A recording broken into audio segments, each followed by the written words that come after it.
Are you sure? Now you confirm this. Confirm this. It is because I looked up the details when I got the little screenshot they got me of this little thing there. All right, I'm gonna start the show with my intro, and I'm gonna start as well there. Hopefully this time there'll be no issues like it did last Monday there. This should be more than a 2-show topic. Well, it should be a couple weeks. I deliberately left people off that I knew you guys would do, so All hopefully, and I still have 60 or so. Yeah, we can give our respects to the main, our main ones, but I have a couple ones we need to speak on too that maybe are left in the maybe underrated guitarists. I mean, I don't want to. Yeah. I mean, that could be a show in itself. Hold but on I'm a second. saying, in my opinion.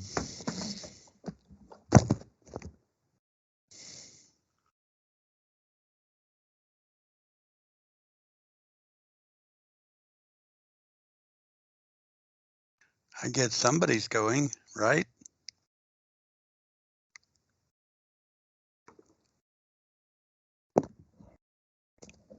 Okay, I'm back there. I got called into something there. I wanted to check on somebody, so I did that there. Blah blah blah there. And I'm guessing Keith is soccering it.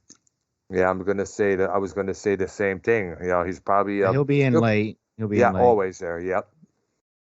Which is no problem at all. All right, so everybody, welcome to the show there. Arknolia and the Doctor. Music. Mania. Yep. Memory. With me, Dr. Earl, Arknolia Strokebean, and the Great YR. And we were talking earlier about this Pink Floyd song that just came out not so long ago called Hey, Hey, Rise Up, featuring this Ukraine singer whose name I cannot pronounce, unfortunately, there. What's his name there? Remember, I'm not good when it comes to foreign names and such. Foreign name, deal. And now it says no data. No data. Yeah, I'll check on your screen. Let's see. All right. Well, I'm recording it on my Skype there just in case, so I can upload the bitch when it's all done, so I can have it in its full, unlike what happened with the last time there. Right there. It keeps doing that. I don't know why. Your live stream's doing good. All right, so far. I don't hear anything. I don't hear it. Wait, I hear it. Yeah, I hear it.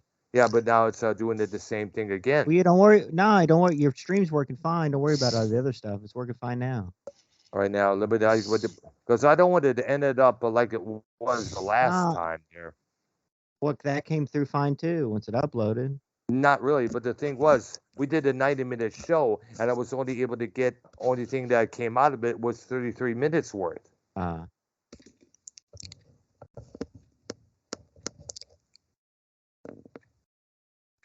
right, there. So far, everything is going good there. And that's let's doing that circle round and round once again there. Oh. All right, so fuck it. Let's just do the show. I have this recorded on my Skype, so that'll be okay there. I don't know why it's doing that. I kept turning down the pull up on your there. YouTube. It's fine. Pull up on your. I do. I have it on my. I have it on my. It's coming through fine on the live right now. It's coming through fine on the live. Yeah, but it's on my end. It's like that little circle going around and around. Meaning it's lagging. No, it's not lagging. It's not lagging because it's coming through fine on your YouTube. That's what I'm saying. I know. Well, I'll have to wait and so. Either way, as long as you're recording it, it's a good backup. Yeah, no, that's what I need. I'm recording it on my Skype right now as I speak there. All right, there. All right, so. Diving into the Pink Floyd thing now. Oh, yeah. I thought it was a full reunite of the band, but apparently. Yeah, but unfortunately it wasn't. But unfortunately, Richard Wright passed away in 2008. So it would have been it would have been simply the final cut lineup: Waters, Gilmour, and Mason there. Right. And that album sucked. So. I know the compared final to cut. most Pink Floyd. Exactly, precisely, man. And I got okay. Anybody that's watching right now, let me know in the chat if the stream is coming through on your there, okay? Because I'm having issues with mine once more there. No, it's fine. It's coming through fine. All right, there. I hope so, man. I got to get a hold of somebody and find out what the hell is wrong with it, because it still says encoding overboarding and blah, blah, I'm blah. saying it's fine though, because it's coming through the stream. Like you don't have I to. know, yeah, it does that, but even when it keeps continuing to say that, even though I lowered the encoding's numbers a little bit there, no matter what. Ask Bullfrog. Oh, gosh. That is if he could get away from this damn pizza. Sorry. That's I understand there.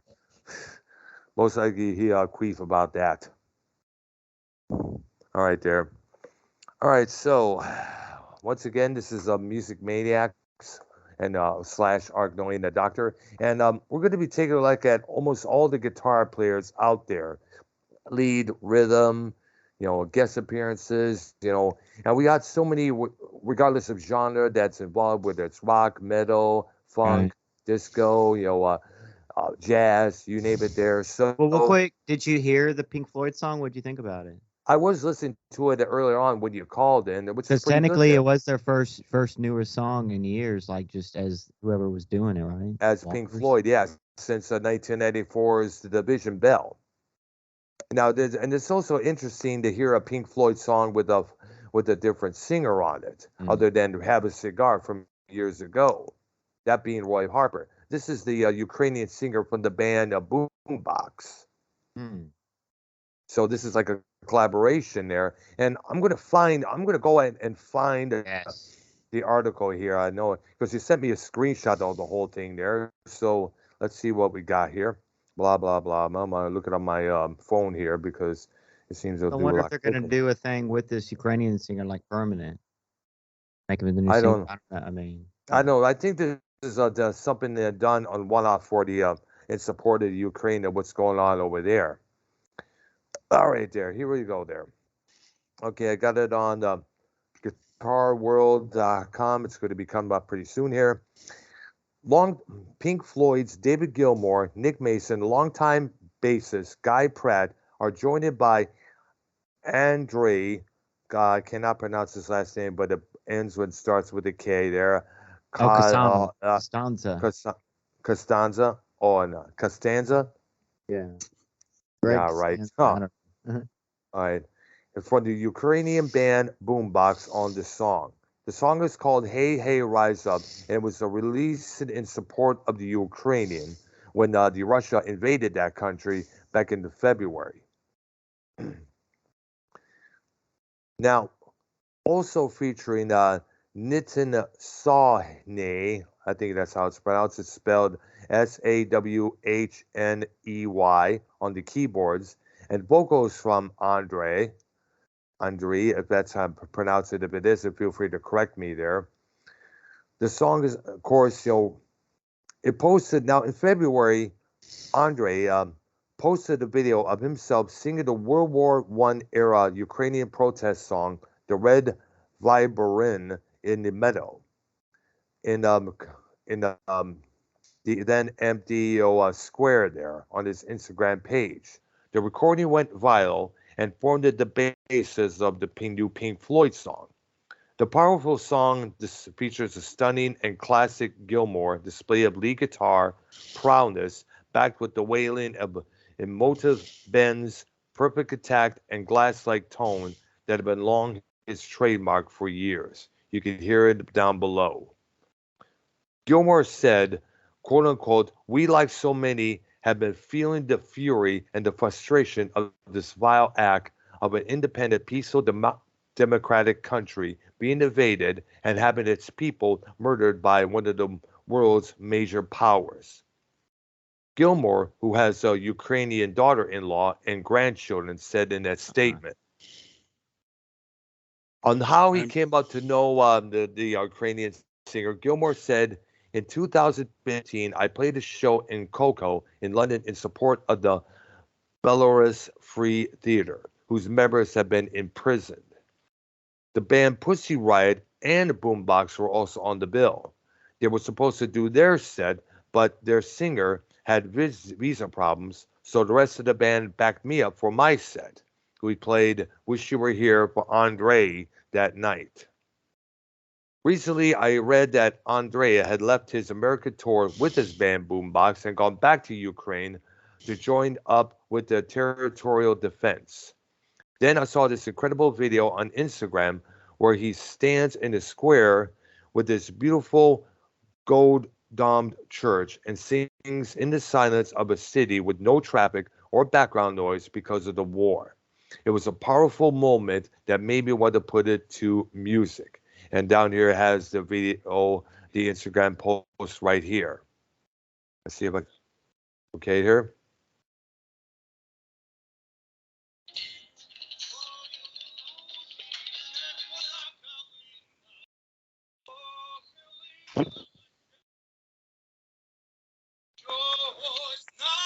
I only play a couple of seconds of it. Yeah. Fast forward to like the guitar part. There's a big solo. There's a big solo. Yeah. I've yet to listen to it all the way there through there. But like I said, I was called in to do the show when it was time there. So, so Pink Floyd has a new release out there. It's called Hey Hey Rise Up. I don't know if it's going to be on Amazon. Most likely it'll probably be on all the music streaming services out there. Amazon, Apple, iTunes, all such and such there. So, and of course, I guess all the benefits, if I'm correct, go to the Ukrainian support, I guess it is. If I'm correct. Wait a minute. Okay, there we go. I'm going to make sure that everything's okay there. All right. No. False alarm, folks. You okay? All right. Yeah, I'm all right. For a minute, I thought my voices wasn't picking up on the on the thing there, but it is. Thank goodness. All right, and it's lagging again on my end. Never mind. We'll take care of it later on where we're done with the show there. All right. So who's going to go first? With are we starting with rock or funk or is it just a mishmash, whichever we want? Okay, there. Well, Ark, you go first. All right. Okay, well, I'm going to name the obvious, possibly number one in most people's list, and that would be Mr. Hendrix. Oh, yeah, the number uno himself there. Seattle's own, the godfather of Seattle rock and roll, because he is originally from that city there. Right. Served in the army as well there. Played with Little Richard there. He also did some other band joints as well with this band there. In fact, I remember there was a cassette compilation called Roots of Hendrix, and it showed basically some pieces there that he played with his other band, and one of the main pieces was "Wipe the Sweat from My Brow" after dancing so much there. So I was amazed by how vintage that recording sounded there. Of course, Hendrix would go on to become a superstar thanks to his performance on the Monterey Pop Festival with the Who, Mamas and the Papas, and everyone else on that bill there. And there was a time early in his career where he was actually the opening band for the Monkees. Yeah, I remember, yeah, and he didn't, and people, the kids, the crowds at that time, which was mostly teeny boppers, weren't ready for this wild guy on the guitar there. Yeah. Yeah. And we can sit here pretty much all night and name great songs by him. Yep. Right there. That's true there. So well, a major thing he did was the national anthem. Right? Star Spangled Banner at the first Woodstock Festival. Still one of my favorites today. And basically in an interview later, he said he did it as a tribute. He wasn't trying to mess it up or anything else. Yeah, did it in homage of the soldiers over in Vietnam. Hence, all the noise, display, in hence of the bombs and airplanes going off over on that country there. Right. Yeah. So that was the main idea for what was going on. It's kind of funny. I remember I was at a movie theater to see that movie live when it first came out, which again reminds everybody how old I am. And we were sitting there in the theater and that starts up. And one of the guys from the back, I guess it's the manager or whatever, comes streaking in and he just stand there and looked at the screen. He didn't do anything or say anything, but his expression and the way he acted was funny because it was kind of like, what the heck? An older guy. Yeah, probably caught him by surprise. He wasn't complaining or anything. No, he was just sitting looking at it like, oh man, this is something. Yeah, it is, definitely. And wouldn't you know, it'll still be one of the most respected covers of that song next to Whitney Houston's in 1991. Another cover of that song, I don't know if you guys have seen it or not. Ted Nugent played it. Uh-huh. Pretty close. Before a Cowboy game. It's on YouTube. Yeah. I see there. I didn't see it when it happened because I don't watch that team. All right. I understand they're not doing. Have they become the Detroit Lions of Texas? I suppose. I don't know. Like I said, because a friend of mine who lives in on Facebook and on Skype, who I've done a couple of shows with past. Her name is Alyssa. Did I lose everybody? Yep. She does. She lives in Arlington, not far from Dallas, and she basically told me that a couple of years back that the Dallas Cowboys were losing like bitches. And I was like, are they losing more than the Detroit Lions back in Michigan there? And we joked about that for a couple of minutes there. All right. Okay. Your turn, YR, or is it my turn? I think we usually follow with the YR. Okay. Well, you there, YR? Hendrix up, but we all know he used different pedals and everything. Mm-hmm. But one guy who, changed the game with guitar playing, the great Edward Van Halen. Oh, yeah. Not only pretty much put together a Fender Stratocaster mixed with a Les Paul. Mm-hmm. He pretty much tried to do that with the Frankenstein guitar. Yep. Talking change in the game. He always he didn't have the money back in the day for all these fancy pedals, so he tried to find out ways to create the sounds on his own. Yeah. I mean, this guy's playing. There's solos out there that he's just using the the tone knob on the guitar, and it sounds like a violin. Wow. So I mean, he does all sorts of things. He pretty much, if you're in the 80s, all the guitars were copying off of. Oh man, I was going to bring that up. Off of Eddie. Yeah, every guitar player, whether it was from this band or that band at the time that was coming out, were all trying to copy Eddie. And there were so many out there. Mark St. John was one of them, who played on the Kiss album, Animalize in '84 there. One of the guitar players for the band Autograph was trying to do the same thing. George Lynch, he basically put the shredding into the game there when you think about it there. And like the that Floyd Rose system too. I mean, we use diving bombs and do all sorts of different sounds and not go out of tune. That was the purpose of that whole thing up there. So you could keep it in tune. You can use a tremolo any way you want to, over, under, sideways sound, and not go out of tune. Video, Brad. Remember the video you sent? Yes, I did. Yes. About Raven Bedard? Yes. Yes, yeah. She's probably one of the bad. I would love her to do a duet with that teenage drummer rocker girl there. They should do something together. Collaborate on a video, something like there. And basically, I sent YR a couple of videos from this gal, Raven Bedard from Canada. She's a massive shredder. Like if they were to have, I know there's a female Pantera tribute group there called Cowgirls from Hell, but if by chance their guitar player decides to leave, I recommend they get Raven Bedard as their replacement because she channels Dime, Randy, Eddie, all those guys. Well, don't name all the guitarists. Yeah, I know it. But definitely, I sent YR a couple of her videos there, and to show how much of a badass she is. Right? Okay, and mine. I'm going to start with mine there.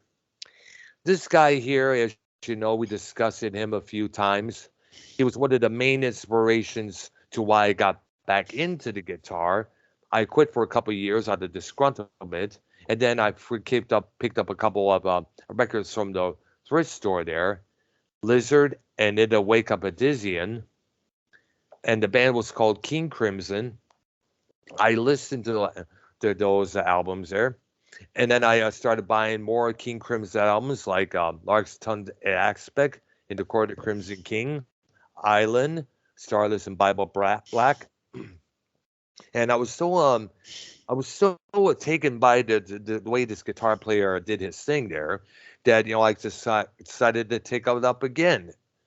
Started learning more rock tunes like Turn to Stone by Joe Walsh, Smoke on the Water, everything else there, and it started evolving on my own there. So where I didn't really need any lessons anymore. But I credit this man for getting me back into the guitar, as I said, after a 2-year layoff that I did. Robert Fripp of King Crimson definitely is one of my first picks. And he was on my list. Yep. And I guess Crimson is on tour right now. It's called the Music Is Your Friend Tour. It's 2022, and it's our live. I don't know if they're performing right now. I don't know if they're going to be coming into Houston anytime soon. I don't know. But it would be interesting to see perform all the King Crimson material. Like they do a lot of like the cruises and festivals and stuff. Well, King Crimson? No, I don't know if they ever do that. Cruise or festivals there. All right. Ark, it is your turn, dude. Okay, I'm going to go with another icon. He started out in a group called the Yardbirds. All right. And he moved on to form his own little group, the New Yardbirds, and then renamed it Led Zeppelin. Yep, Jimmy Page. Jimmy Page. Yep. And keep in mind, he's done other work as well there. Here's a little story there. There was a short movie, a 30-minute movie called Lucifer Rising. But I guess it was what's his name? Pete Anger, I think his name was, or Mark Anger, what it was. Let me look it up there for you guys there. And what it was is that, let me hear blah blah. Let me look up this sucker here. Lucifer Rising movie there. I'm going to go to Google for this because this is an interesting story. It was originally supposed to have Jimmy Page's music on there, but apparently what it was is that at the last minute, the director just decided to use somebody else's music there. And as a result from that, Page threw him out of his place, and then the director cursed Jimmy, and then that's when all that bullshit apparently started. With the money being stolen, Robert Plant losing his son, and then almost dying in a car wreck, and everything else that followed afterwards.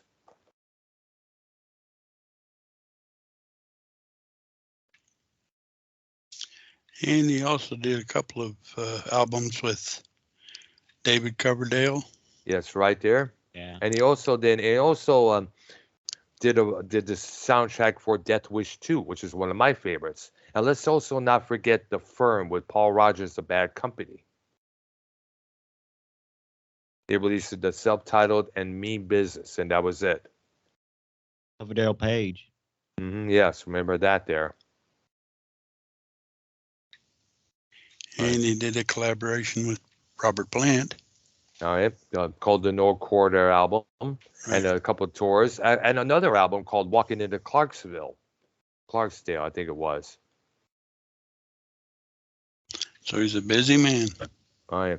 Well, he hasn't been doing much. He also doing much as of late there. There was a talk that possibly there would have been a Led Zeppelin reunion, but without Robert Plant. Miles Kennedy was supposed to be the front man, but that was immediately scrapped because no one can sing Zeppelin. If you're going to have a Zeppelin reunion, have the main Zeppelin members, Plant, Page, Jones, and of course Bonzo Jr. Because anybody else singing with Page and Jonesy, I'm sorry, just wouldn't cut it. That would be theater status. If they were to have Plant back in, they would reach stadium status when it comes to that tour they would do. All right. Now if I look up the director of that Lucifer Rising, his name was Kenneth Anger. That was his name there. All right. YR. From the band Bon Jovi, the great Richie Sambora. Gotta give our respects to him. That's right, there. And I don't think he's with the band anymore. I guess he No, he's stepped not. away. Yeah, he stepped away. Got with that Orithani chick there, who also plays a badass guitar. I guess they're doing shows together there, and they're also Right. romantically involved with one another as well there. Oh. All right. All right. And also looking at the cast of that Lucifer Rising for and Jimmy Page even made a cameo in that, some man holding some sort of a candle or something like there in that movie there. All right. You're up. Okay. Mine would have to be David Gilmour of Pink Floyd. And the reason I dug him is because he was able to bring something into his guitar playing, which is emotion. Whether it's a solo to a rock song like the Nile song, or Isabel Bar from the More album, or a solo from Maroon for the Division Bell, or on the Turning Away, Sorrow, or other stuff like Keep Talking. He was able to deliver that powerful emotion to it as well there. A lot of people say that one of the greatest guitar solos ever is that Time. live version of Comfortably Numb. Oh, off yeah. of Pulse. And that's not the one solo he did for the same track from the Delicate Sound of Thunder from '88 there. I remember seeing the VHS of that concert there, and he did do a good job there, no doubt. Actually, that's what it said was an understatement. He did an excellent job. And you got to give him credit. He was able to keep Floyd going after Waters left. Yeah. All right, there. Okay. Okay, your turn, Arky. Another biggie. I'm going to go with Eric Clapton. Mm-hmm. He also started out with the Yardbirds. That's right. On their first album. That's right. The song For My Love. And he went to, it's actually For Your Love, but okay. For Your Love. And good then he song went, there. yeah. Then he went and joined the John Mayall Blues Breakers for at least one album, maybe two. Yeah. And Cream came along. Yeah. With Jack Bruce and Ginger Baker, both rest in peace. And then Blind Faith. Yep. And then he hid away for a long while, then came back out to have a solo career. Success with the song Very Cocaine. Successful. Very successful. Which, by the way, was written by a guy named Derek and the Dominoes. Oh, yeah, that's right. Layla, his love ballad to Harrison's wife. And let's also not forget the stuff he did on his own, like I Can't Stand It from 1981, Blues Power, the live version from Just One Night, recorded in Japan. And we also cannot forget the other stuff he did in the 80s, like Behind the Sun, that was produced by Phil Collins, except for the hit single Forever Man. That was a big hit on the radio there. Yeah. It's in the way that you use it. That was featured in The Color of Money, the sequel to The Hustler, which starred Paul Newman and Tom Cruise. And let's not forget his number one main ballad of all time, Tears in Heaven, which we all know the story behind. His son Connor climbing up a window and falling how many feet to his death? 45 feet. Yeah. And the story was that while he was rehearsing that song for an MTV Unplugged performance, one of the roadies noticed that he was rehearsing that song. He stopped and he started crying. And we don't blame him, because it was that is a tearjerker when you think about it there. And of course, the other hit singles would somehow be ballads like My Father's Eyes. And this one really, I dig this one because of the way its production and the atmosphere projects. Change the World with Babyface. Of course, there's Wonderful Tonight. Yes, really another ballad that gets played on the soft rock stations on that Pillow Talk program I mentioned about a couple times. All right. From the band Judas Priest, we're going to start with Glenn Tipton. Yeah. Speaking of solo, you talk about solos. One of the greatest solos is from Beyond the Realms of Death. And Tipton did that pretty well. And by the way, I understand, I was looking on there, I guess he's going to be featured on the next Priest studio release there. Yes. It's going to be a lot more experimental, from what I understand. Yeah, they said it might be cooler sound to the basically the title album. Rock-a-Rolla? No, not Rock-a-Rolla. The one that pretty much brought them into the U.S. Let's see, which one? British Steel? No, not British Steel. That was the one that. Well, the ones I remember was. Listen, there's two names for one album. Which is it? They had to change the name. I know what you're talking about. Hellbent for Leather / Killing Machine. Killing Machine. That's right. They said it's going to sound kind of like that, you know. Yeah, they changed it to Hellbent for Leather here in the States because they were kind of awkward at the title there. Tipton does play the Hammer guitars. That's right. You know, custom. Yep, and credit to him for still coming out on stage despite his Parkinson's condition there. Yes, so I'm live. Absolutely. Right. Absolutely there. And I'm going to my next on my list is the other half of the Priest dual guitar lineup, meaning KK Downey, who has his own band, KK's Priest, running around. I don't know if they're on tour or anything like that. And which is if they go on tour, I'll see them if they go on tour. But they haven't. I hope they play a club like the concert pub, because it'd be nice to be up close with someone you've long admired, and you'll be more able to meet them backstage when they come out there. That would be most awesome. That's why I prefer to see big name stars when they play clubs, because you'll have more access to meeting them rather than arena. Where you have to deal with all the fence and all the security telling you to move aside, get the hell out of here, and that shit like that. 5 dates coming soon. It says on their website, so we'll see. Right there. It'd be also nice to meet Ripper Tim Owens because he deserves a lot of credit. Yeah. All right. Okay, Ark, you are up next, sir. Okay, we're going to move on to the third member that came from the Yardbirds. Oh, yeah. Jeff Beck. Yep. Who's had a long solo career as well. He's released a number of albums on his own. Yeah. And, of course, he had one called Jeff Beck Group, but it was still Jeff Beck. Yep, absolutely. And I guess one of the singers was Rod Stewart. Yeah. And it's funny that you think about it. That group produced 3 of the world's greatest guitarists from one group.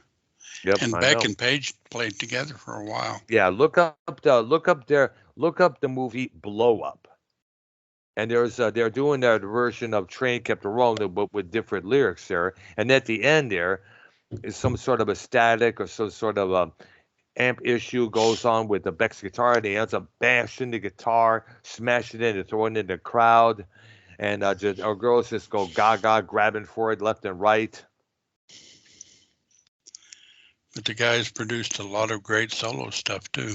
Yes, and I think he was a part of that Honey Drippers project with Plant and Page back in '84 there, if I'm correct. I got to look that up sometime. And that's that. So, and plus, now that EP was a bunch of covers from the 50s and 40s there, I guess. Good Rockin' Tonight. And of course, See You Love, which is still played on the soft rock stations. Great song.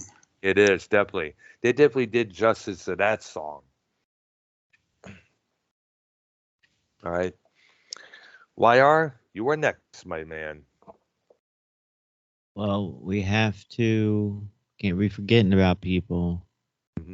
Have to give your give big respects to the great Slash from Guns N' Roses. Oh, yeah. Has a solo band right now, too. Yep. Still with Guns N' Roses. And I think they're supposed to be. Conspirators. Yep. With Miles Kennedy. I saw the vinyl release at a nearby Walmart earlier today.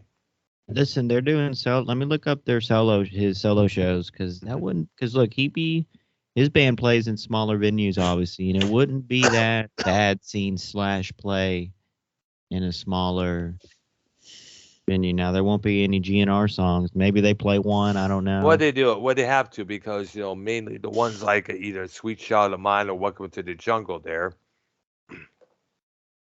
But mostly be Slash's own material there. And I guess Guns N' Roses is supposed to be coming out, supposed to be working on the new album, from what I understand. I did not hear that. I read it a couple of times on the internet there, that they're supposed to be doing something there in the studio sometime soon. All right. All right. And that's my turn is next. Right. Okay. I got to give this man a credit there. Prince. The late, great Prince Rogers Nelson.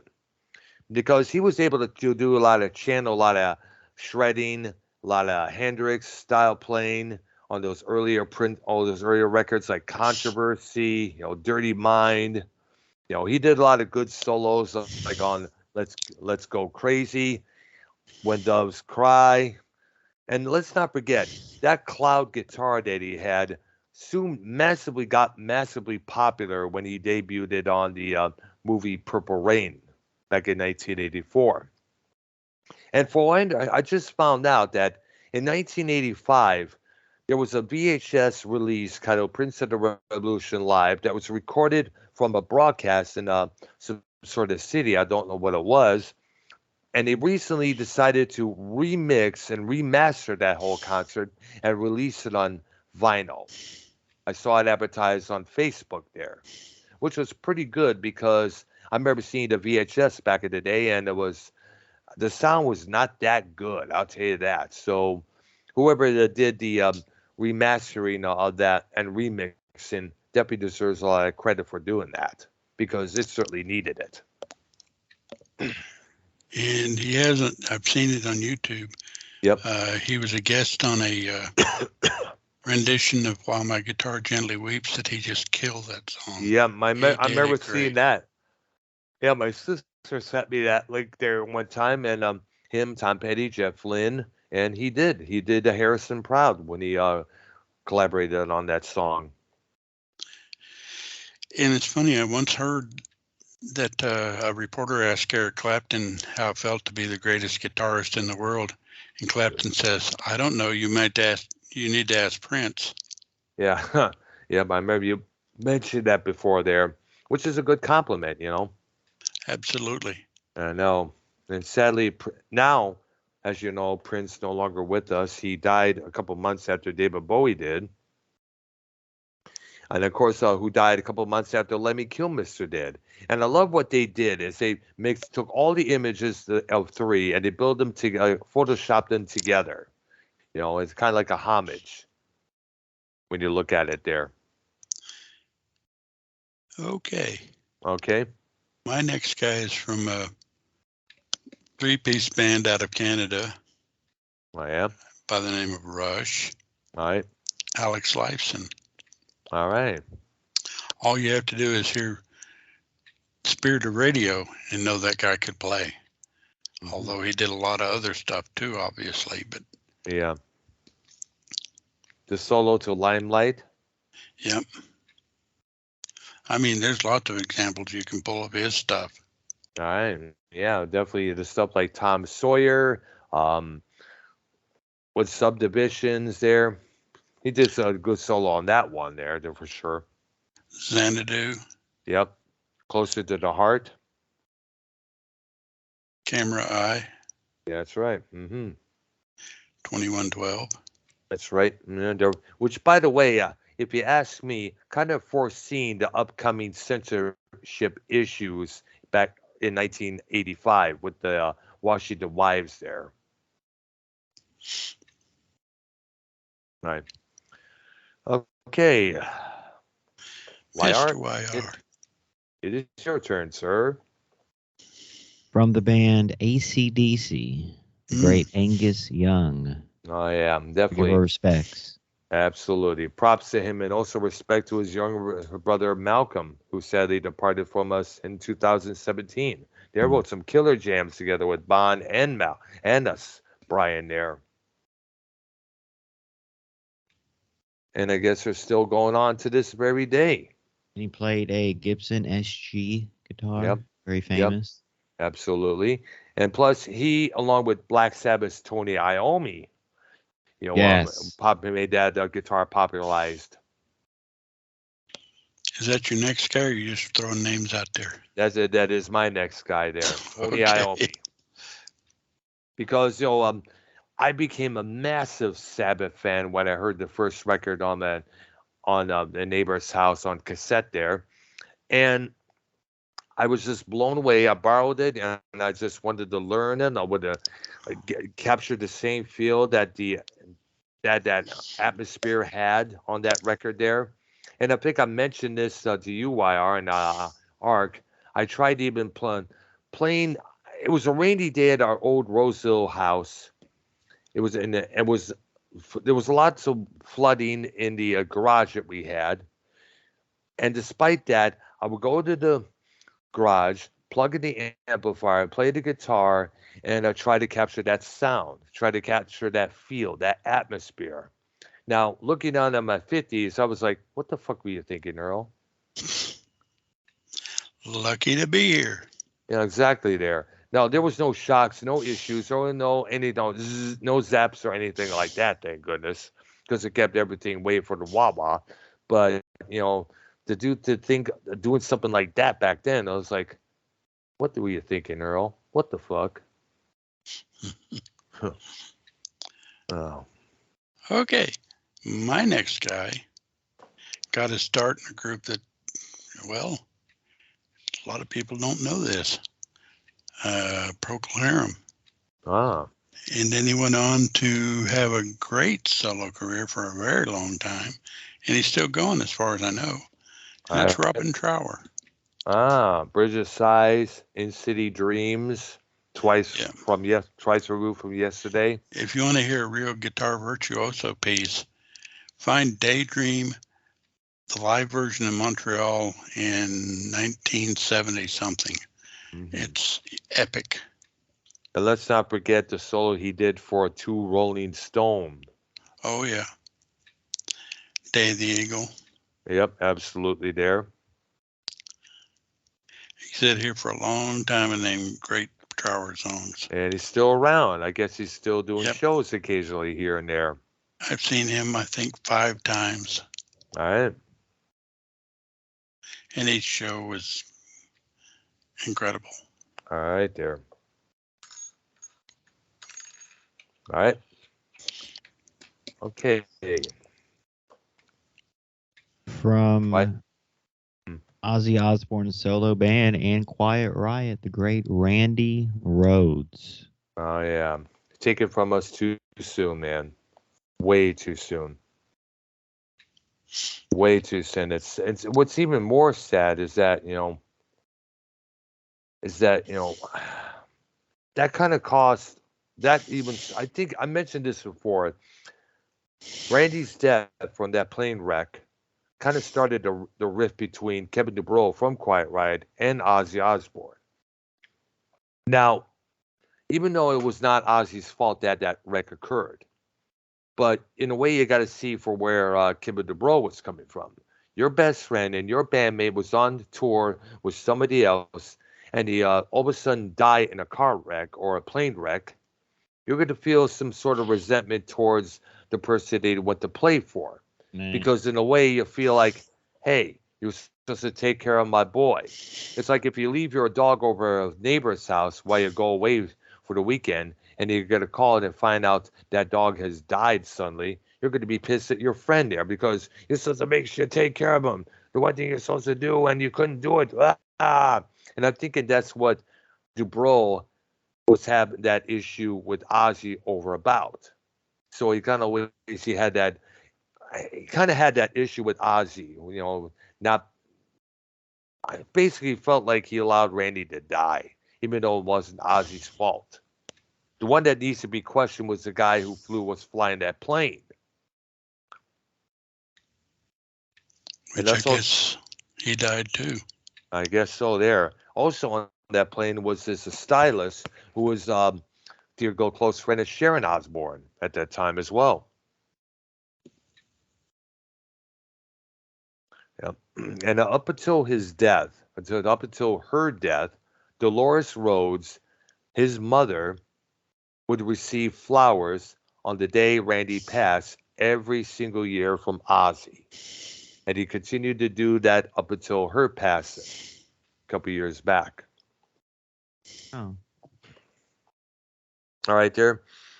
My next one would have to be one of the almighty guitar players from Deep Purple. One of the first divas in the heavy metal, Richie Blackmore. And when you read about the story, what went on at the California Jam in 1974, kind of displays that. He was having an attitude. It was basically what it was that they were supposed to play later, but they got to call in to play sooner.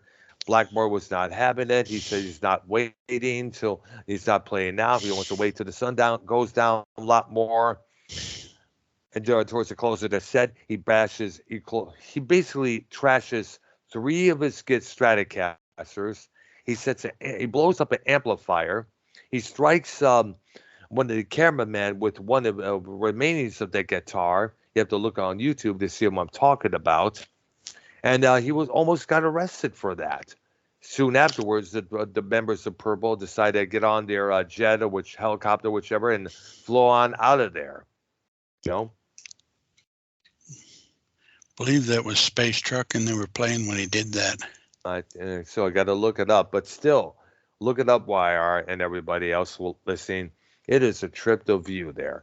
3 guitars, 1 amplifier, all decimated there. And there was also another video from 1977 when he was with a Rainbow there. They were about to leave the stage. Blackmore decided to stay on, play a few chords, and he trashed his black Stratocaster just as well there.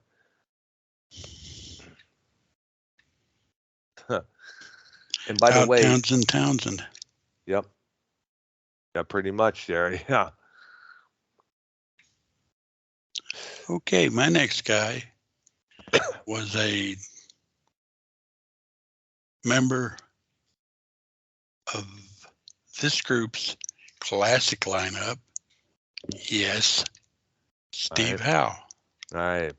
Who a member made appearance with the current lineup of Asia at that time. It was Jeff Dowes and a whole bunch of new guys there. Steve Howe showed up to play with the Jam later on during the set there. People were excited. Yay. But it was good to see Steve Howe play the Ritz and Roseville. He had a decent couple of runs as a solo career. As well, yeah. But his best stuff is with Yes. And let's not forget the bands Asia as well as GTR, which paired him with Steve Hackett, formerly of Genesis. Yep. Right. Okay. YR? Is he there? Hello, YR. You still there, dude?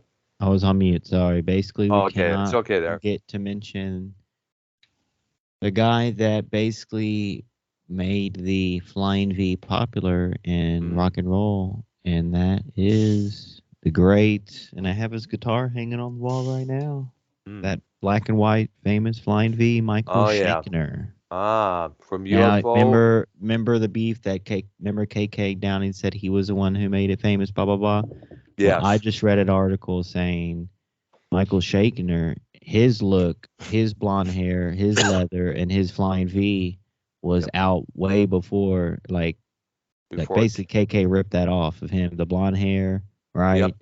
The fucking the leather, leather jacket and the flying V. KK ripped that off.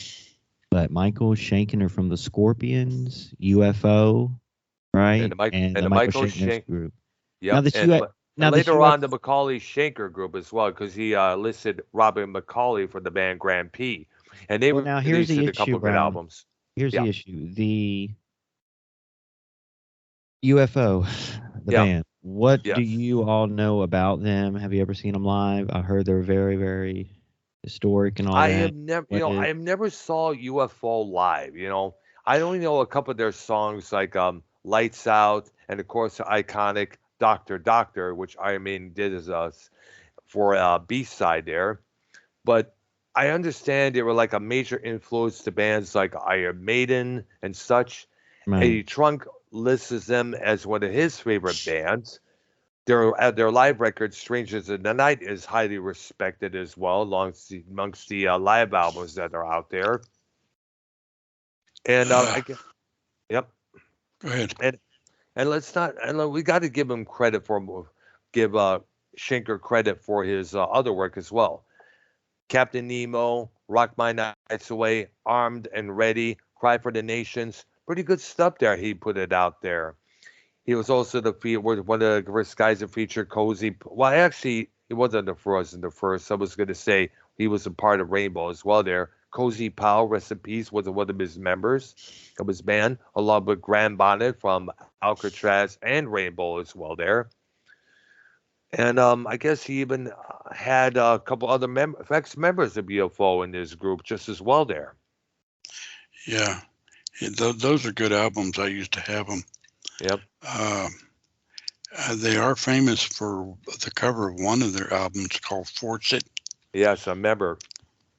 Which got kind of blanked out here in the U.S. for the most part, although you could still make out what was going on.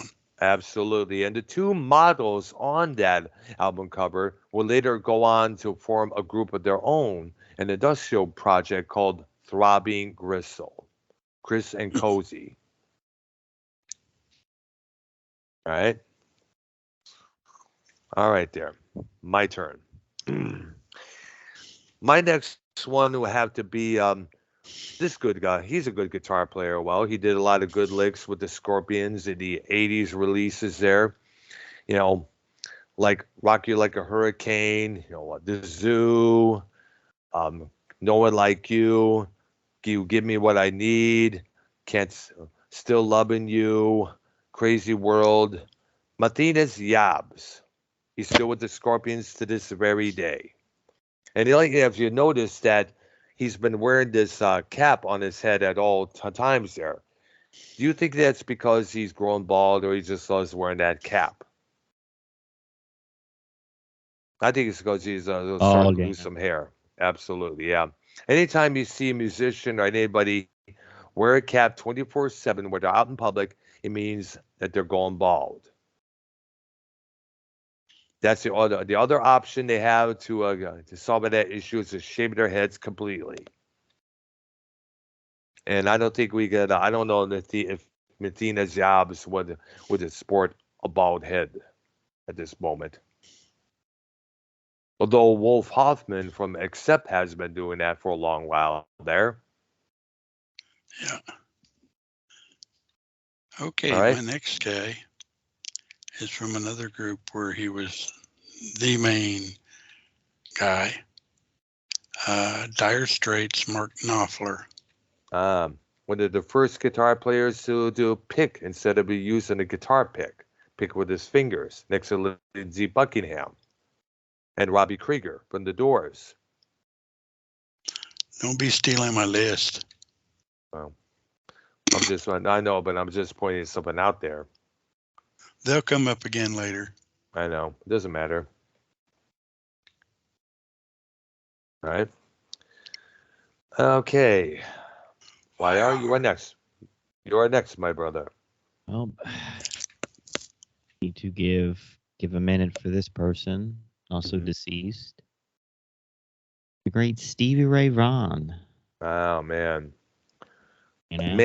Man, the weekend after his passing, the Ritz in Roseville had one of the local stations over there, and they also built a blues guitar player whose name I forgot there, but he went and did a tribute set to Stevie Ray Vaughan there, and one of the MCs, one of their personalities, Todd Fowler, I still remember his name. He said that when they got the news of Stevie Ray's passing, the phones were just lighting up like crazy because Stevie Ray did a lot of great, phenomenal guitar work.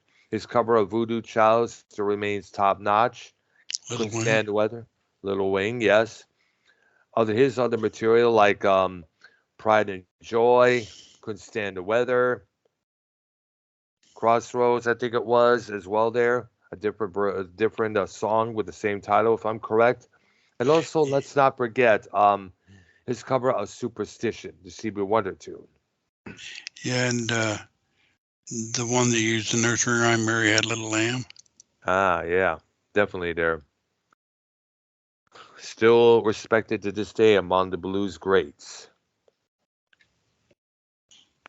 Taken from us way too soon. Earl. Right? Yes. I'm going to give this man a lot of credit. He too was a member of the Scorpions. He played on their earlier 70s albums like Virgin Killer, In Trance.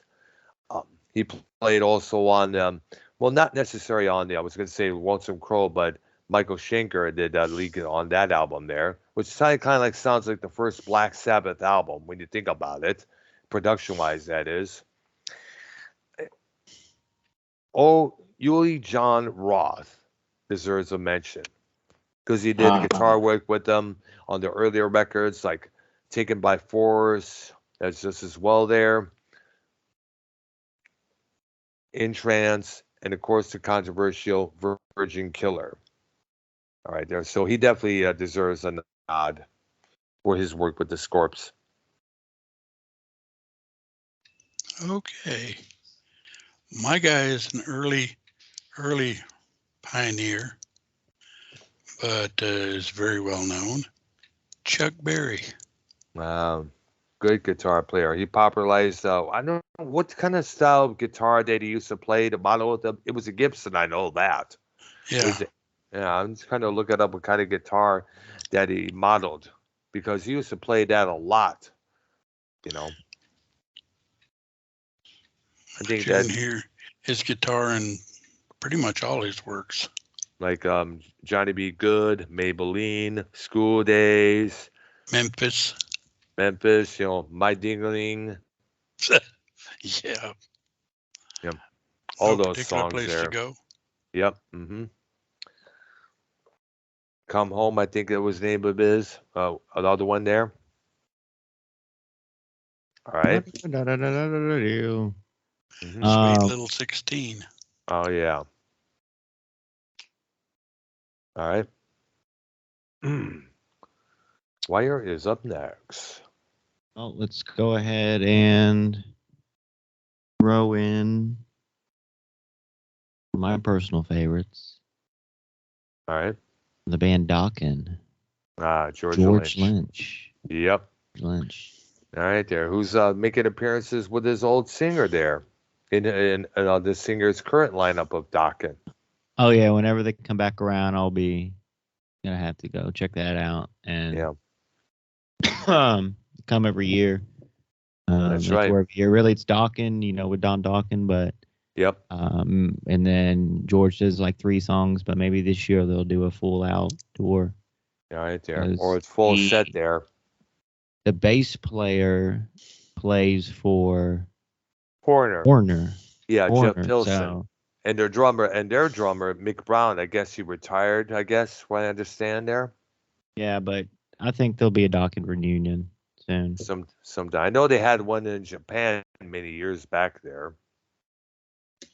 Really is a great band. Great band of the 80s. Really is. And it's sad that Lynch and Dokken couldn't get their shit together when they was riding high. Because those two have been known not to see eye to eye. Right. Yeah. All right, there. My choice coming up would have to be Deserve This Man, because he is a shredder just as well there. He came in, he played with Ozzy on the album No Rest for the Wicked. Back then he was a lot more hair. He fit into the hair metal mode there. Of course, years later on, he would grow a tremendous amount of beard. He would have his band, Black Label Society. He had a project called Pride and Joy. He released a solo record called Book of Shadows later, a couple years afterwards. And he is one badass on the fretboard, that's for sure there. One point his fingers started bleeding, and he was still able to shred regardless of that. Zakk Wylde. He was on my list. All right. Zakk Wylde deserves a nod, most definitely there. All right. Okay. My guy is possibly one of the most underrated guitarists in the world. And he used to play a solo with a young girl singer. And then he and the singer moved on to a group called Fleetwood Mac. Lindsey Buckingham. Yeah. Yep. Look up the album Buckingham Nicks that they released it on their own prior to joining the Mac. Good album. Good right stuff there. on it. Yeah. But I've yet to hear Buckingham it could play myself. the guitar among the best. And no one ever said anything about his guitar skills. Yeah, no, they should, because like Mark Knopfler, he picked with his fingers. And I guess you got to keep your fingers, nails in check when you do so there. Yeah, you got. All right. Well, how about from the band Boston, Tom Schultz? You want to give a? Yeah, absolutely. Because he's also an inventor as well. And I guess in the early 80s, he came up with a thing called the Rockman, where he's able to plug your guitar in and he's able to play along with what's on playing on the cassette, if I'm correct there. And he used that Rockman to record the third Boston album, Third Stage, a lot of times. And that product sold massive amounts of money, sold a lot of units, made lots of money, and was able to afford him a new lawyer to get him out of his contract with CBS, who he was beefing with at that time. Probably because they were wanting more than one album every 10 years. Absolutely, because that's how record labels are. They want an album out now. They want an album out when this time. They want this out. They want to keep the success going. And Schultz was like, I'm not going to put out a second-rate record just to fill your damn pockets, let alone mine. And this guy's been known to take a lot of time with his records because he wants to make sure absolutely everything is pitch as perfect.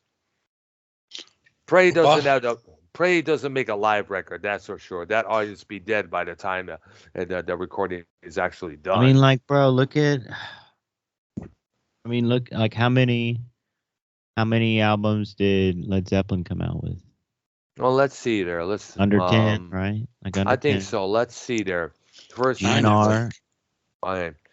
Well, let's Those see. great bands. One. Then GNR, they didn't really come out with that much records. Yeah, think about I know there. Let's see there. Zeppelin 1, Zeppelin 2, Zeppelin 3, the fourth record, Physical Houses of the Holy, Physical Graffiti, Presence, Into the Outdoor, Coda. I think that's 9. Correct, it is 9. That's studio albums because it did have a couple of live ones. Yeah. Actually, How the West Was Won came out in the in the early 90s, as well as The Song Remains the Same. The soundtrack to the movie, the same name there. And then another sidebar quickly.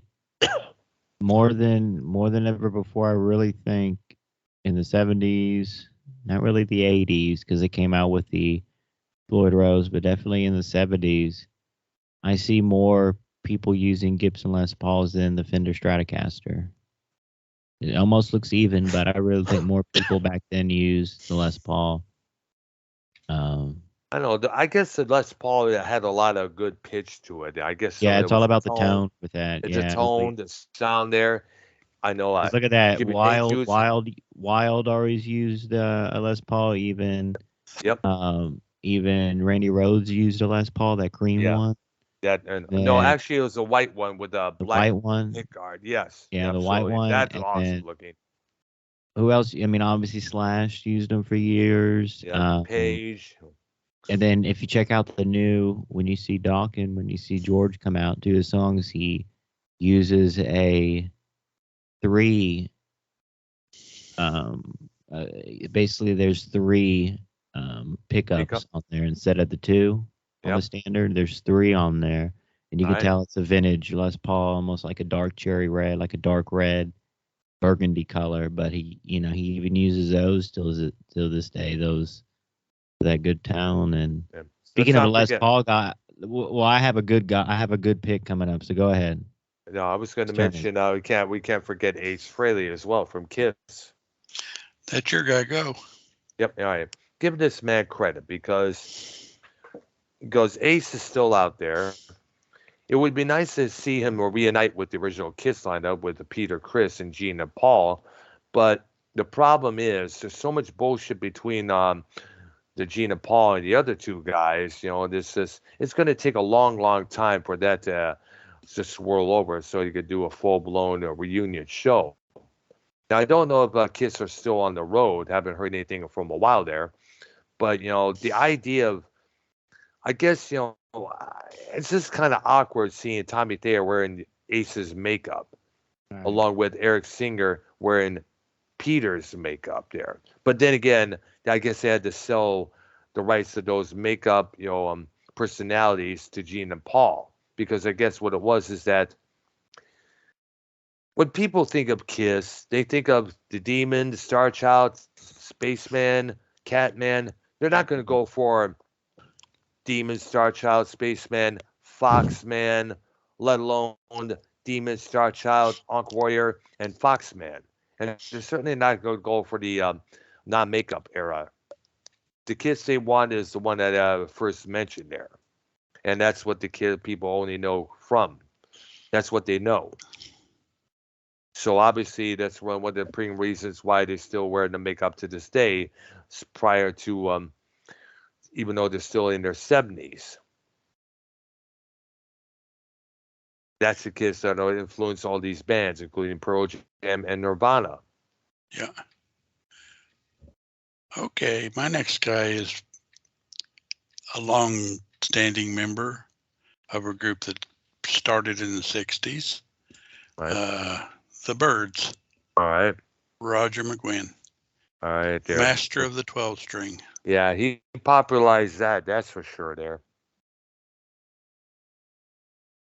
Without a doubt.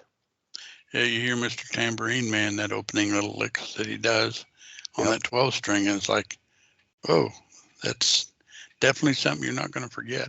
I know, yeah. And I guess he still has that 12-string to this day if he performs. That's if he does perform now and then. True. But he always played a 12-string. All right.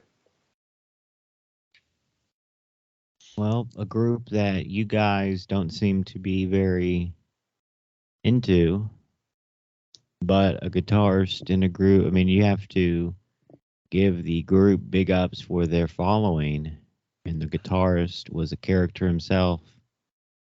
The Grateful Dead, Jerry Garcia. Oh, I like that group. Yeah. You do? I really don't talk about. A lot. I like to talk about, like, maybe dedicate a show to them one day, because I'd like to get y'all's opinions on that group. Because I wasn't big on them, but credit to I liked them. Yeah. Well, I did only especially their jams. Yeah, that's true. When the original jam bands like Blues Traveler and the Spin Doctors will later follow in the 90s there. And credit to Garcia, he lost part of his middle finger in a axe with an axe, I guess, with his brother there. And I guess when you can notice when you see he plays guitar, half of his middle finger is missing there. Yeah, I can sit here and name a lot of Grateful Dead songs that I really like. Truckin', and give them credit. They had a lot of unique, they had a unique logo. I think their most popular, biggest song, wouldn't you say, would be Touch of Grey? Oh, Absolutely. Yeah. Yeah, because that was the Drunken's only. good too, but you know. Yeah, that was the only number one. That was their one-hit wonder. When you look at it, that was the only hit song they ever had. I And that was think they back in had at least 1987. 30 albums. Yeah, 30 albums and one hit song out of all. Well, the of them. Casey Jones song's pretty good too. Oh, Casey yeah. Jones. That All whole right. album, Working Man's Dead, is great. Ah, They also explored lots of genres because that sounds real country. well, I know That they had album this. does. I know they had this one record that kind of explored the disco scene as well at that time. There, I forgot the name of it. Is that the one with Dancing in the Streets on it?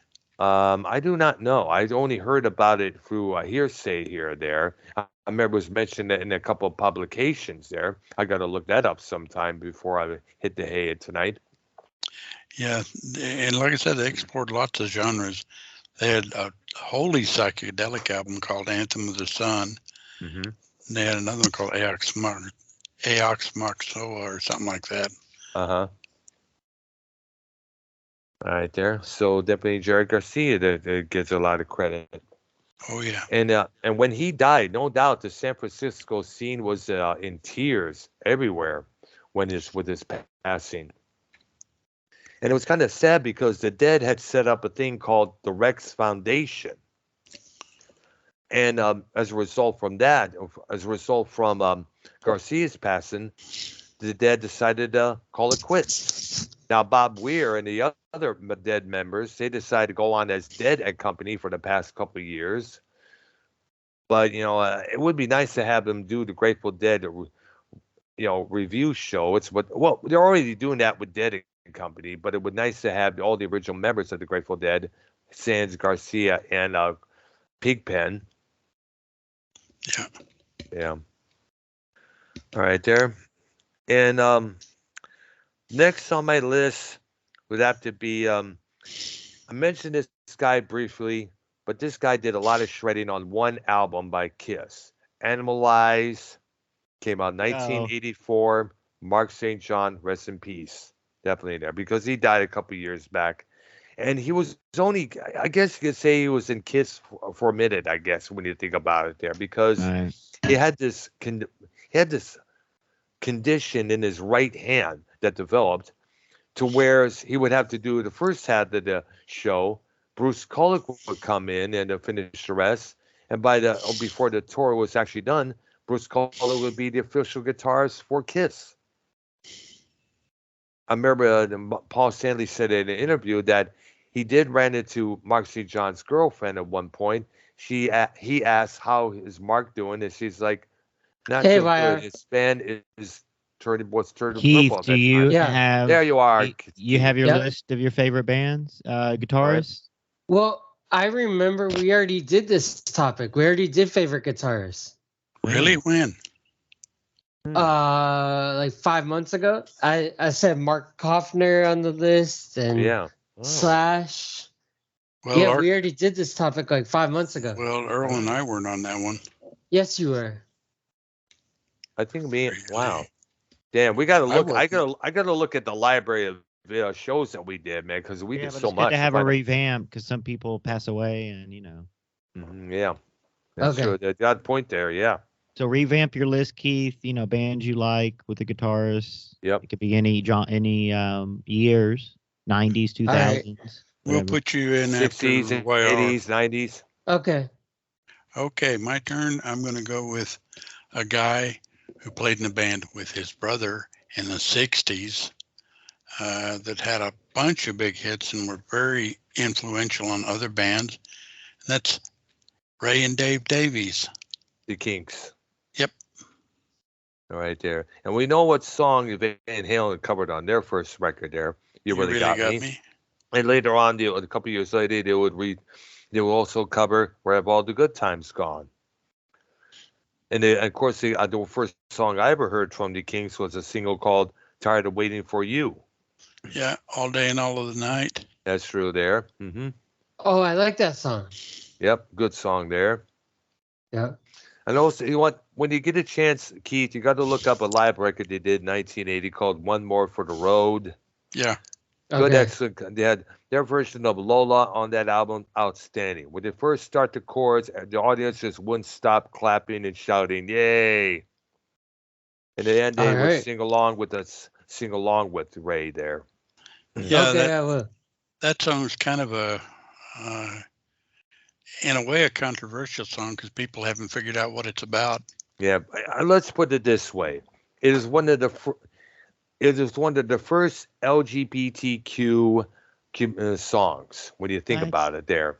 Yeah, the song's about a guy involved with a transgender or transvestite. Well, they don't make it clear in the song, but Yeah. you do get the gist of that. Yeah, Well, you can say that for Dude Looks Like a Lady with Aerosmith, right? True. maybe that's true there. Well, It's purposely ambiguous. Absolutely there. The lyric says it all. Well, I'm not dumb, but I don't understand why she look like a woman but talk like a man. All right. All right. YR's turn. well, this person definitely wasn't on no one's list, but Keith can appreciate this. From Long Beach, California, from the band Sublime. He was on lead vocals, but he also played guitar. Bradley Knoll. Yeah. Always played those Oh, riffs. Yeah. And sadly, it's sad that what happened to the band after his passing. He died from heroin use, and just No, they he go died- live now, bro. They have Yeah, they got one some guy. Rome. They got some guy named what's his name? Greg Rome. Rome, I guess. Rome. He just sounds Rome. just like Just- him. I mean, it's great. That's true. That's good to hear that. It Of always course, was three-piece. It always was a three-piece band. They had the bassist, the drummer, and then the whoever was lead singer played. I mean, obviously Bradley Brad Knoll Knoll, yes, that was one. was on vocals, but he played guitar too. And this new guy, Rome, he plays guitar and does the vocals as well. So That's good. So they're good there. I wonder if they're going to release an album after all these I years. think they did. I think they did. I with know the new guy. because I know Sublime dropped out of sight after Noel's passing, and I guess this is one of the reasons why you stay away from drugs like heroin, because, and it was sad because the record finally comes out, their major debut, but instead of celebrating, they were tossing Brad Noel's ashes into the water there. So it was kind of like a bittersweet scenario that the band was involved in. And I guess in some of their videos, though, who they got to represent Brad was a Dalmatian that Brad actually had. And he left behind a son. Yeah, I do not know. But he was Keith, kind you of remember that Dalmatian's name? No. For Sublime? Yeah. He was he was with the remaining members of Sublime a lot of times. Louis, I think Lou Dog, remember? Yeah. Lou Dog. Oh, okay, there. Lou Dog, Keith. All right, Lou Dog, yeah. Yeah. Who you got, Keith? All right. Pete Loughner from Chevelle.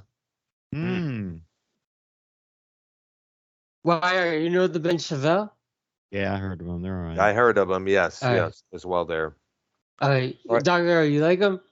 And I only heard a couple of songs. I haven't decided if I like them or not there. So, Okay, and that was I years like- back it was in Richmond, Michigan there. Yeah, now I like them better than Seether. All right.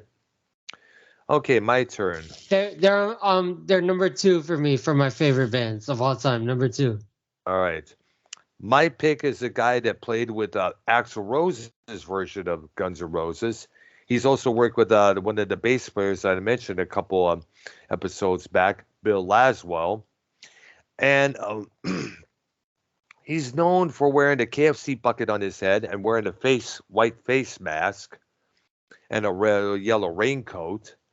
Buckethead is my next choice there. He's released a couple albums. I guess I understand he's a damn good guitar player just as well there. Hey. Okay. My next one. What was that? I do not know.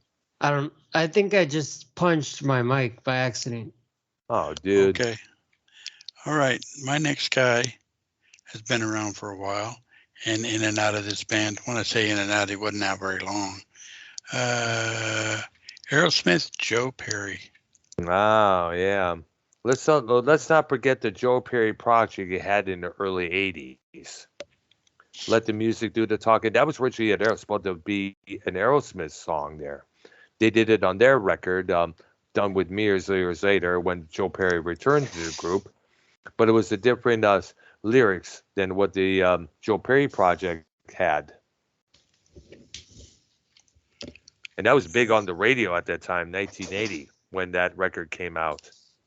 The Joe Perry project, that is, I'm speaking. It was right. And then the album was called Let the Music Do the Talking.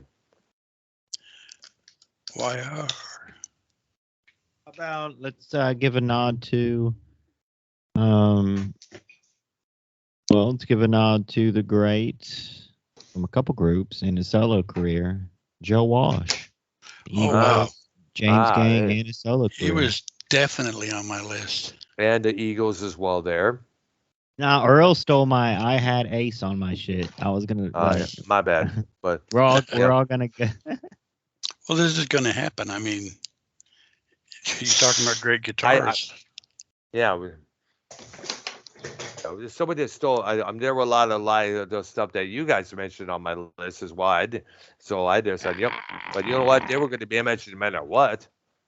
Yeah, I've skipped 3 names already. So. All right. And honestly, on Joe Walsh, I've seen him live, a couple years ago, and he's great.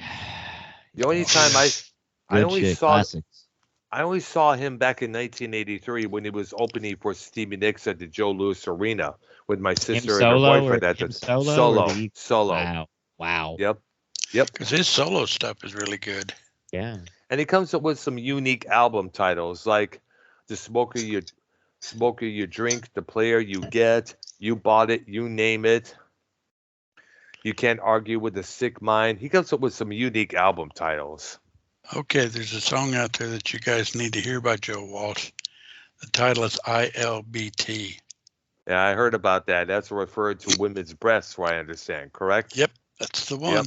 And I remember that because he said in an interview that he was going to get in trouble for that song there.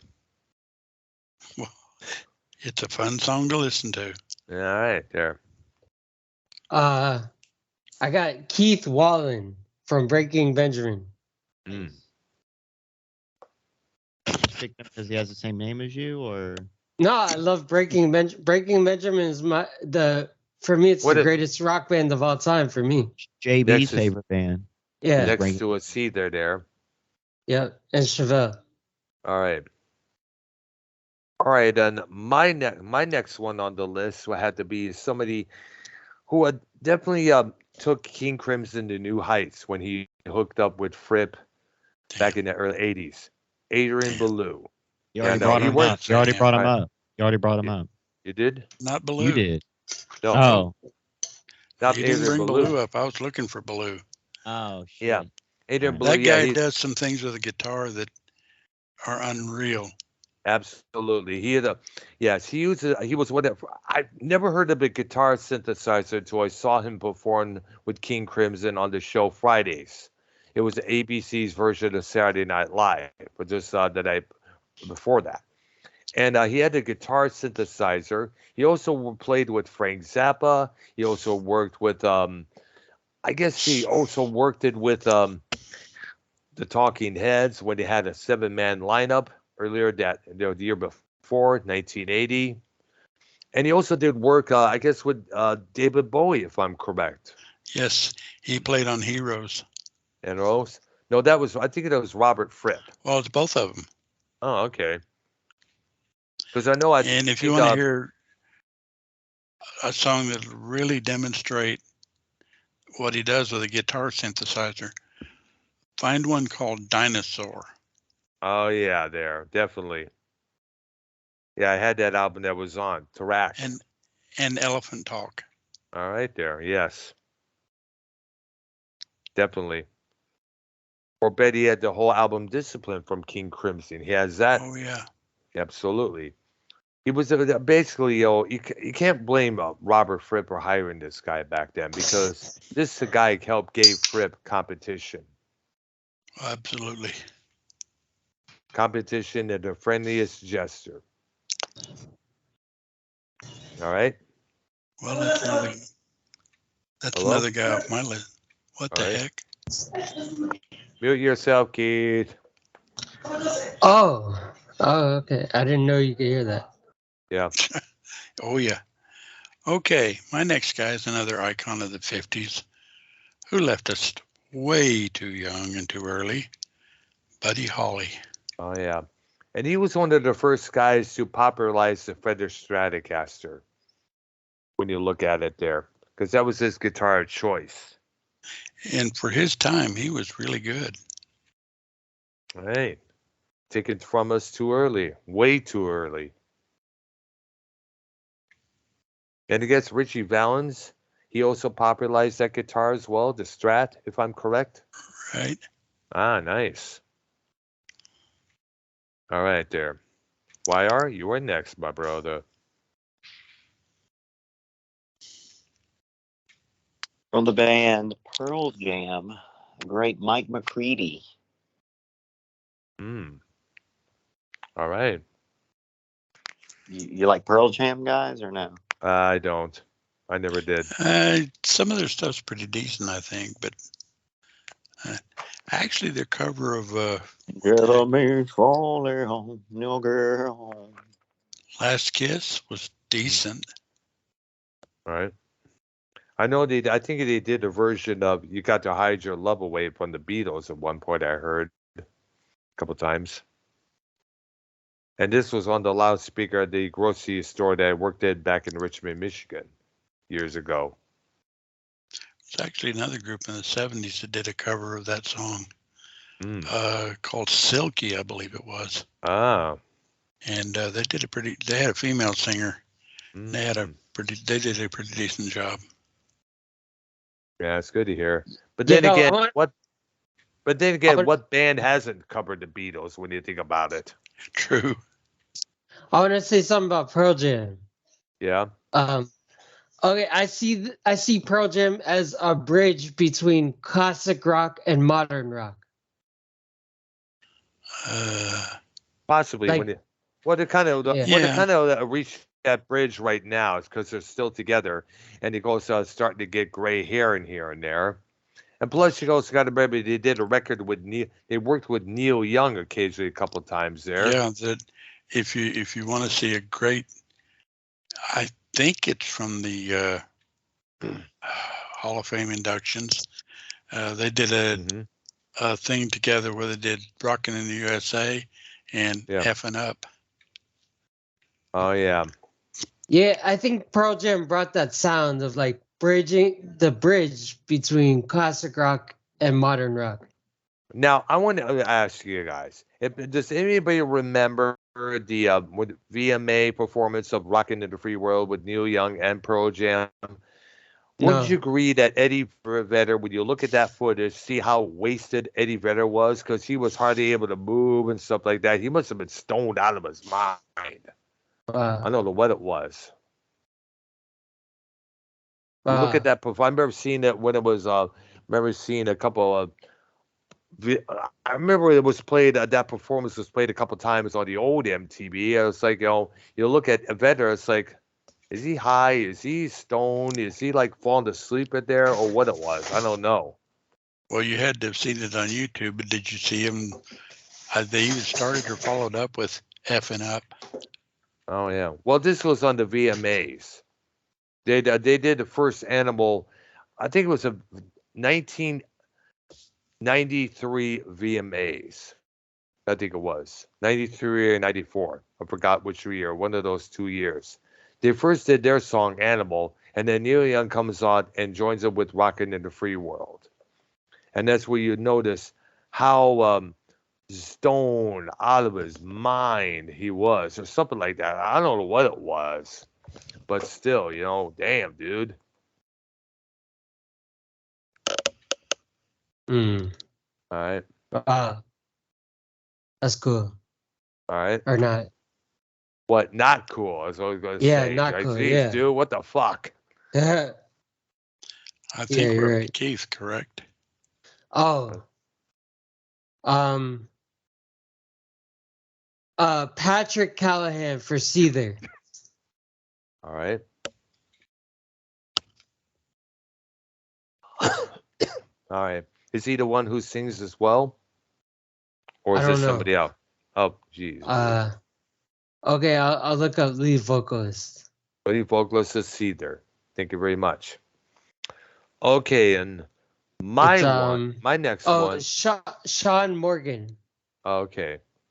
Who was Amy Lee's who was a boyfriend of Amy Lee of Evanescence for a while there. Yes. Yeah. I guess his alcohol issues kind of inspired Amy Lee to write "Call Me When You're Sober." Oh wow! I have no idea. I had no idea about that. He had I guess he had a drinking problem. Yeah, he had a drinking problem for a while there. And I guess he was getting clean. And he wrote a self-loathing song. I'm such a fool. I'm such a this because of that. Because that's what broke up the relationship The there. true Amy Lee was like, you know how they have ring rats? She was like all the major singers. Scott Stapp from Creed was banging her, and Wow. what's his name from who killed himself from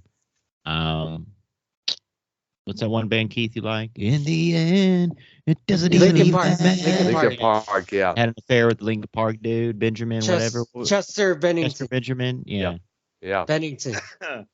Benjamin Keith. I think Chester Bennington's right. I don't know. It is right. Chester Bennington. Yeah. So call. Look, I'll send you a screenshot. Okay. No, it's Chester Benson, Keith. Stop. Chester Bennington. No, it's been all y'all are wrong. No, it's Chester Bennington from Linkin Park. I'm gonna ruin my friendship with my co-host because to prove myself right, y'all are wrong. I'm showing screenshots. All right, showing DMs. Ruin the relationship for my. Thank you. I'm right. You're fucking wrong, even though you're right. No, I'm just kidding. That's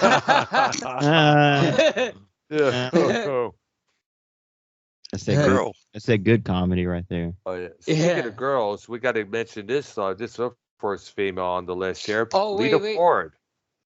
I'm going to go listen to "Call Me When You're Sober" and watch the music video "Call Me When You're Sober" again. Now that I know the story. You don't remember that song, Keith? I know the song. I've heard the song a million times, but I didn't know the story behind it. Thank you. Yeah. Okay. I mean, obviously, when you listen, the title tells you right there what the whole issue was about. And it was talk that this guy from Seether was having a lot of drinking issues there. Lita Ford. Yeah, Lita Ford was my next. When it comes to rock music, I don't. When it comes to rock music, I don't look for the story of the song. That's what we're here for, Keith. Oh, okay. Was that We're trying to educate you? Hello. Yeah. Was that your pick, Lita Ford, Keith? No, that's my pick, dude. Oh. Yeah, Lita Ford, the queen of metal. She had a lot of hits like Lisa, Kiss Me Deadly, our cover of Only Women Bleed, the Alice Cooper song, Hungry. She had albums like Living on the Edge, Out for Blood.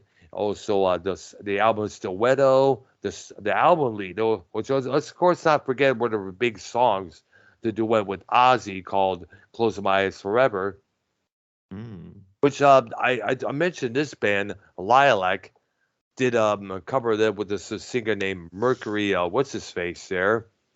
Kind of sounds different, but give him credit for Freddie Mercury. No, not Freddie Mercury. He's been dead for ages there. But the first name was Mercury something there. I got to look that up for crying out loud. Mercury Freddie. Mercury. Oh, okay, whatever there. Let's see here. Let's see what we got here. What Keith just sent in the image here. I hate what it takes this time. Go too slow up there. All right, go ahead. My next one is going to be a shot from the dark here, and the guy that's been around a very long time. All right. Been in a genre we hadn't gotten into yet. All right. Willie Nelson. Oh, country music. Guitar player, really? Oh yeah, he is good. Yeah. I know he has it's called Trigger, correct? The guitar.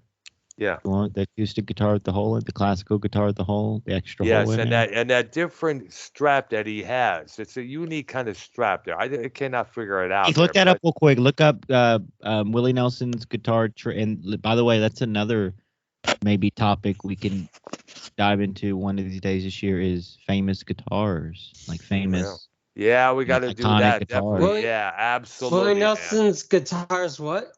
Trigger, the name Trigger. Look that up. See what you can come up with. Willie Nelson's the name of the year of the guitar, the brand of the guitar. Yeah. Yeah. Okay. Because the extra hole adds to the tone on that. That's why he never got it placed, never got it fixed. Like it's just wear and tear. Yeah. Go ahead, Keith. That thing's Trigger is live. Trigger is the Martin N20 nylon string classical acoustic guitar used by country music singer-songwriter Willie Nelson. Early in his career, Nelson tested several guitars by different companies. After his Baldwin guitar was damaged in 1969, he purchased the Martin's guitar but retained the electrical components Martin is one of the best acoustic guitars too. Martin, Takumi, and Honor. Owner. Nelson based his desired style on Django Reinhardt's playing and guitar sound. He opted to amplify the acoustic guitar, resulting in his signature sound. Speaking of which, I'm going to mention him on my next list. Because as you know, the story about this guy, he was a jazz guitar player. Not your turn. My bad, my head got caught up in the discussion here. I'll do it. No, catching up. All right. We will bid for you. Is it my turn? No, YR. My turn. Oh, yeah, my bad. And we need to give a nod. There's a couple. We're going to go back into the 80s, and we're going to go ahead and give a nod to, and people really, he's not really, I mean, I've heard like people kind of shit on him, but he still crushes it. Man, Poison, one of my favorites, CC DeVille. A lot of people kind of shits on him, but he's really not that bad, bro. I mean, he's still, I think the reason they shit on him because how obnoxious he was back in the but now like bro, all those bands nowadays they don't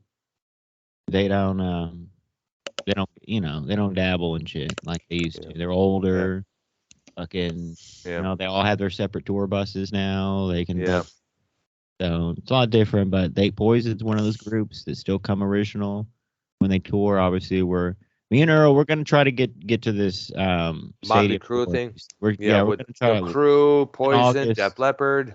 We're gonna try to get to that, me and him. If the Crew, well, here's the thing I want to ask: are they going to actually do this? When and where? Yes. Because we've been waiting since 2020, and it keeps being pushed out to the next time, Even if we get the cheap seats, even if we get the nosebleeds, we'll end up going because there's fucking 3 different bands, or really 4, count Joan Jett, but there's 4 different groups you'll be seeing, right? And that's true, yeah. And if we can make it there, I mean, listen, I'm a big Poison guy. We're big Motley Crue guys. Def Leppard. Yep. It's going to be great.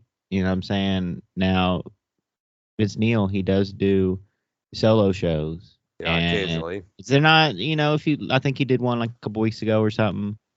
And he's not that bad. It could be worse. I've heard worse from him. And, I think with the nostalgia, it's going to be fine.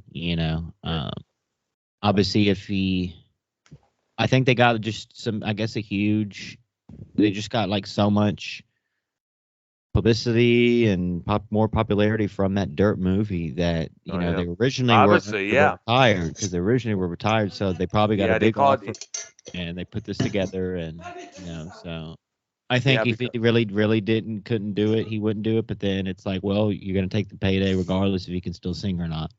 So we'll see. Well, do you think his voice will be ready it's decent. It's not bad. It's not bad. Not bad. All right, there. It's Keith that's and what his I'm hoping. partner's Now, turns. All right. Go ahead, Keith. Art Alexis from Everclear. Oh, I think they're coming out with a new tour. Keith, can you look that up real quick? Everclear, some group called the Nixons. Have you heard of them? No. 90s group. Y'all never heard of the Nixons? I haven't. Never heard of them. No. Well, I think I this is haven't kind of either. a 90s, this Everclear Nixons tour, and another group, when Keith pulls it up, the new tour thing. Did you find it, Keith, brother? Yes. Keith. April 22nd, they're in Golide, Texas. April 23rd, they're in Houston, Texas. April 24th. Where at? Bikes on the Bayou at Houston. Bikes on the Bayou. Biker Bayou. Festival, I take it, right? Bikes on the Bayou. Bayou. Right now, that's interesting. April 24th, Empire Control Room and Garage at 7 p.m. Austin, Texas. May 12th, Windjammer. No, it's in North Tinsley Park, bro. It's in basically downtown Houston, where the city hall is. It's in 14 days. Wow. It's a motorcycle fest. Celebrates Wow, motorcycles, bicycles, and scooters. 3-day I'd like event. to check that out. Let me see who's gonna be there. Lil Troy. You know who that is, Keith? Yes, these things as I want to be a baller, shot caller, 20-inch blades, only a baller, get lit. Okay. Saving Abel, Everclear, Jake Washington, and Departed. Everclear's the big. Kind of lame. Only name I know are all those guys there. Yo, you like that? I know who Lil Troy is, It right? is $20 for the whole weekend. Wait, no. Now, is it a Friday, Saturday, and Sunday, this event? Yes. All right, because I want to have to. Y'all never heard of Saving Abel? I have heard a couple of times there in the past, in the early 2000s. But unfortunately, anyways, back to the list. Keith, will you Yo. say Everclear Keith, guitarist? Yeah. Yeah, I was Now going to it's say. Earl. Alex. All right, my turn there. Now, listen, before Earl, I have a huge one. If any of y'all take him. Now, I'm surprised he wasn't one of our, first 10. But go ahead. We'll see. Well, all right. We'll try not to take him. I'm talking. Why are you like that? I know who Lil Troy is, right? Yeah. Never heard of him. Okay. He's a classic rap. Okay. Guy. All right. My next one on my list is a man who was still able to play despite using use of his other two fingers on his left hand. He was only able to put his middle finger and index finger to do solos, to play a couple chords here and there. Mr. DeJano Reinhardt. What? And DeJano Reinhardt, yeah, he had lost. Was that your big one? That was my one, yes. And no, I'm talking about YR. No. Okay. I thought he was going to say someone else. Well, because this man, and the story behind what happened with this guy gave the inspiration for a young lad named Tony Iommi to pick up the guitar again after Iommi lost 2 tips of his 2 middle fingers on his right hand. Keith lost the tip of his penis today in a tractor accident. Go ahead. Yeah. I was going to say when Bullfrog goes around, he lost the tip of his penis as well. But then again, when you think about it, fucker never had a penis to begin with.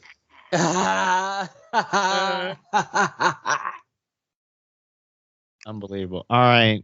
Okay, I'm going for YR's pick. All right.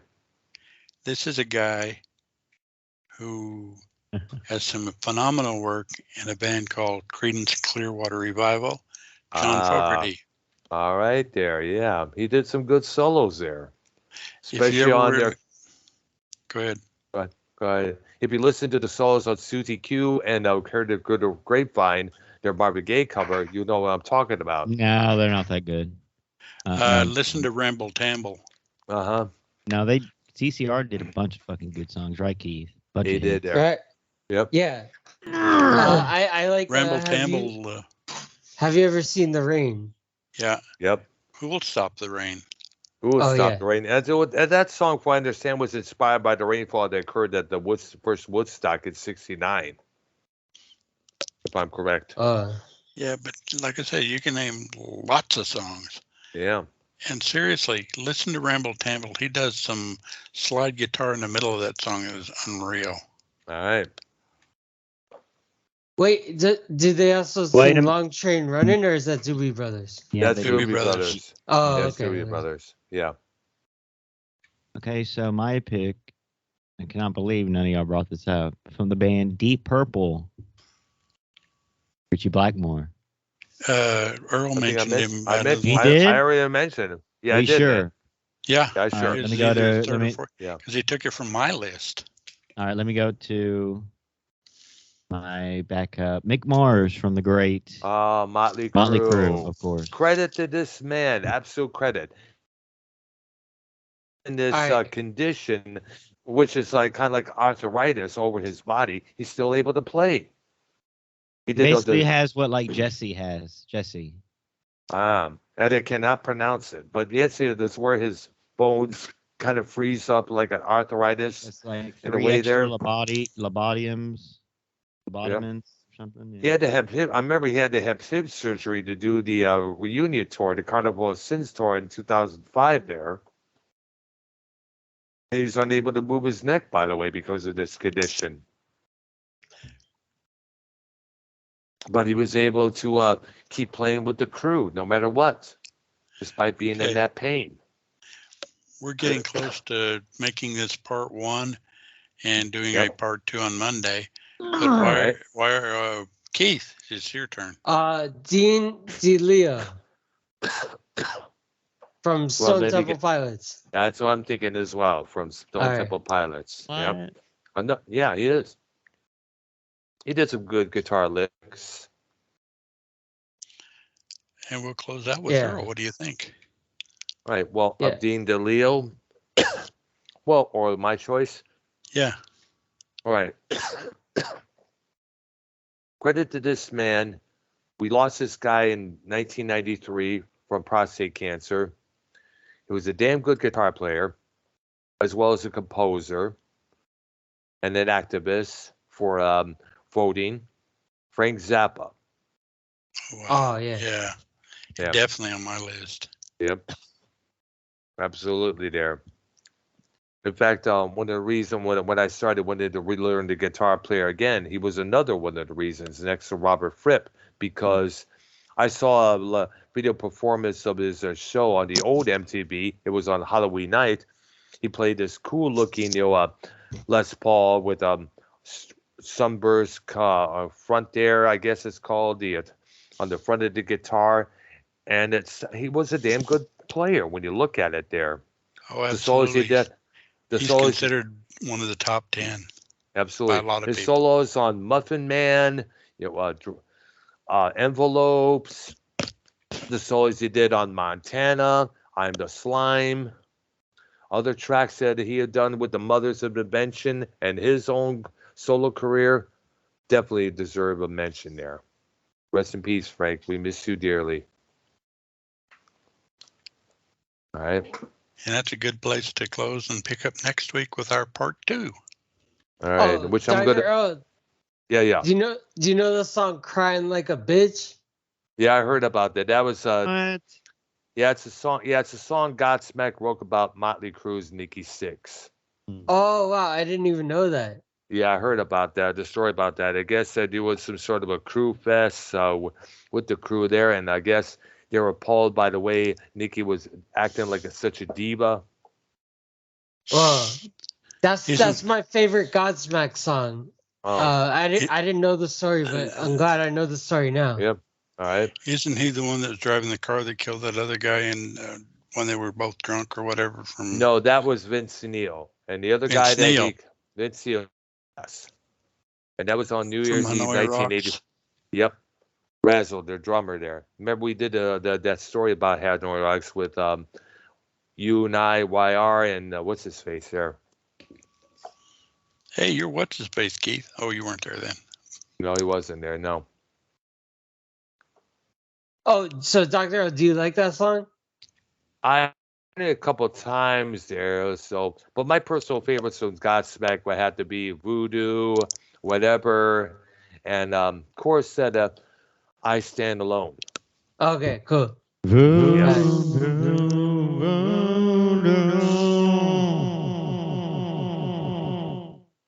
It's a good song. All right. Yeah. Yep. Okay. All right, Keith, there. would you like to close out the show, Keith? Yeah. We end in the show. Have a good night.